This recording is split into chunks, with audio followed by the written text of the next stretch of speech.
ഇന്നൊരു മുരിങ്ങപ്പൂ കൊണ്ടുള്ള ഒരു തോരൻ വയ്ക്കുകയാണ്.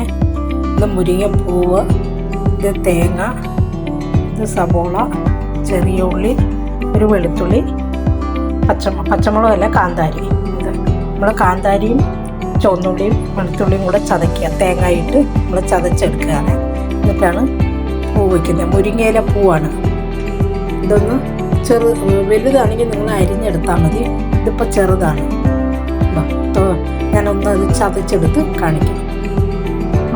നമ്മൾ ഉള്ളിയും വെളുത്തുള്ളി ഇടുകയാണ്, പിന്നെ കാന്താരി ഇടുക, തേങ്ങ ഇടുക.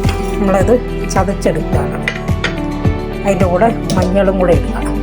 ഒരു സ്പൂൺ മഞ്ഞളും കൂടെ ഇട്ട് നമ്മൾ ചതച്ചെടുക്കുകയാണ്. എടുത്തിട്ടുണ്ട്, ചതച്ചെടുത്തതാണ്. അപ്പോൾ ചട്ടി വെച്ച് നമ്മൾ എണ്ണ ഒഴിച്ച് വാട്ടാൻ പോവാണ്. ഒഴിച്ച് അതിൻ്റെ കടുക് ഇടുകയാണ്. ഒരു സ്പൂൺ കടുക് ഇടുക.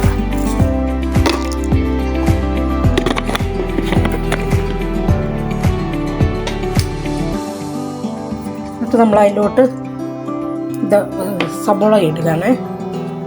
സബോളയും കൂടെ ഇട്ട് വറ്റുക.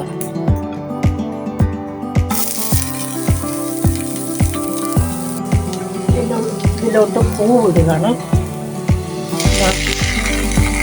മുരിങ്ങയില പൂവും കൂടെ ഇട്ട് നമുക്ക് വാട്ടാം.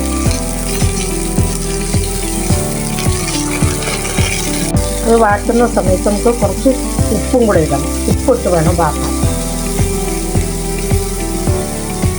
കുറച്ച് ഉപ്പിടുക ഇട്ട് വാട്ടുക.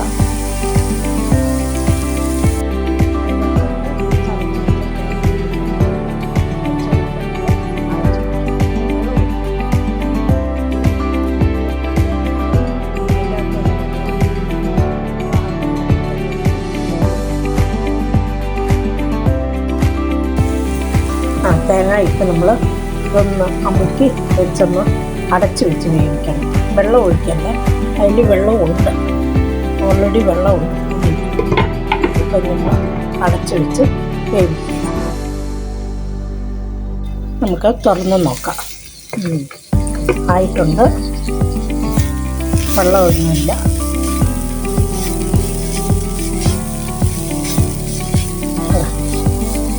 മുരിങ്ങപ്പൂ തോരനാണ്.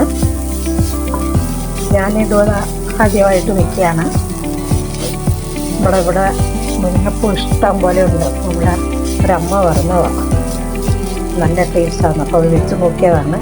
നല്ല ടേസ്റ്റാണ്. നമുക്കിനി അതിൻ്റെ ഉപ്പും നോക്കാം. ഉപ്പ് നോക്കിയിട്ട് നല്ല ടേസ്റ്റ് ഒക്കെ ഉണ്ട്. പാകത്തിനായി ഇതാണ് മുരിങ്ങപ്പൂ.